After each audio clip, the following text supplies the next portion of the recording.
الصلاة والسلام عليك يا سيدي يا رسول الله وعلى آلك واصحابك يا سيدي يا حبیب اللہ۔ پیارے آقا صلی اللہ تعالیٰ علیہ وآلہ وسلم پر بے حد درود و سلام کا نذرانہ عقیدت پیش کرنے کے بعد پیارے آقا صلی اللہ تعالیٰ علیہ وآلہ وسلم کی لخت جگر سیدہ طیبہ طاہرہ عابدہ زاہدہ فاطمہ الزہرا سلام اللہ علیہا فرماتی ہیں کہ ایک اونٹنی تھی جو میرے پیارے آقا صلی اللہ تعالیٰ علیہ وآلہ وسلم کو آپ کو عطا کی گئی تھی۔ وہ ناقہ قزا جو کتابوں کے اندر اس کا نام نقل ہے، غزوہ خیبر کے موقع پر کریم آقا صلی اللہ تعالیٰ علیہ وآلہ وسلم کو یہ اونٹنی عطا ہوئی تھی۔ تو ایک مرتبہ آپ فرماتی ہیں کہ میں رات کے وقت اپنے گھر سے کریم آقا صلی اللہ تعالیٰ علیہ وآلہ وسلم کے گھر کی طرف جا رہی تھی،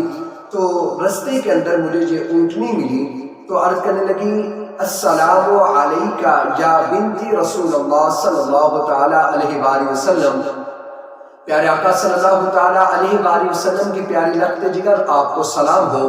تو آپ فرماتی ہیں کہ میں نے اونٹنی کی طرف دیکھا، پہلے تو میں اچانک پریشان ہو گئی کہ یہ اونٹنی کیسے بولنا شروع ہو گئی۔ تو پھر اس نے عرض کی کہ اے پیارے لخت جگر کریم آقا صلی اللہ تعالیٰ علیہ وآلہ وسلم کی پیاری نور نظر، میں کریم آقا صلی اللہ تعالیٰ علیہ وآلہ وسلم کی خدمت میں ہی میں نے اپنی ساری زندگی گزار دی ہے،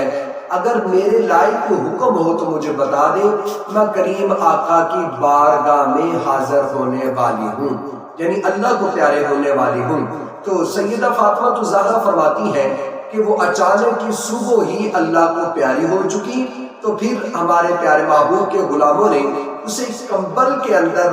لپیٹ کر اس کو دفن کر دیا۔ تو پھر فرماتے ہیں کہ 3 دن کے بعد کسی وجہ سے پھر اس جگہ کو کھودا گیا، جب کھودا گیا تو دیکھا گیا وہاں پر اکیلا کمبل موجود تھا، لیکن وہ اونٹنی موجود نہیں تھی۔ کریم آقا صلی اللہ تعالیٰ علیہ وآلہ وسلم سے وہ پیار کرنے والی اونٹنی، اس نے اللہ کی حکمت سے ہی اس کا جسم بھی غائب ہو چکا تھا۔ کیوں؟ وہ کریم آقا سے بہت پیار کرتی تھی، وہ بہت محبت کرتی تھی۔ ایک مرتبہ کریم آقا صلی اللہ تعالیٰ علیہ وآلہ وسلم نے ارشاد فرمایا، یہی اونٹنی نے آ کے مجھے بتایا تھا کہ کریم آقا پتہ نہیں کیا وجہ ہے کہ میں جس وقت بھی کسی گاؤں کے اندر یا کھیت کے اندر جاتی ہوں تو گھاسوں سے یعنی گھاس سے مجھے آواز آتی ہے کہ آ جاؤ مجھے بھی کھا لو، آ جاؤ مجھے بھی کھا لو۔ میں نے عرض کی یا رسول اللہ صلی اللہ تعالیٰ علیہ وآلہ وسلم اس کی وجہ مجھے سمجھ نہیں آئی۔ تو کریم آقا صلی اللہ تعالیٰ علیہ وآلہ وسلم نے ارشاد فرمایا اس کی وجہ یہ تھی تو اونٹنی مجھ سے محبت کرتی تھی، اور یہ دنیا دار لوگ اور وہ جو گھاس تھا، جو کھیت تھے، زمین تھی، وہ بھی تجھ سے محبت کرتی تھی۔ تو پتہ چلا جو کریم آقا صلی اللہ تعالیٰ علیہ وآلہ وسلم سے محبت کرے، چاہے کوئی جانور ہو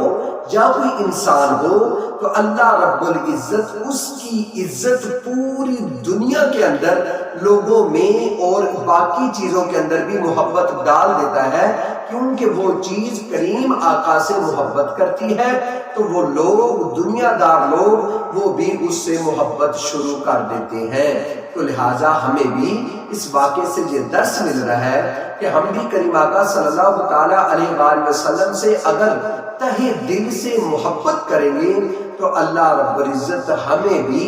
اس کی برکات نصیب فرمائیں گے۔ آمین بجاہ النبی۔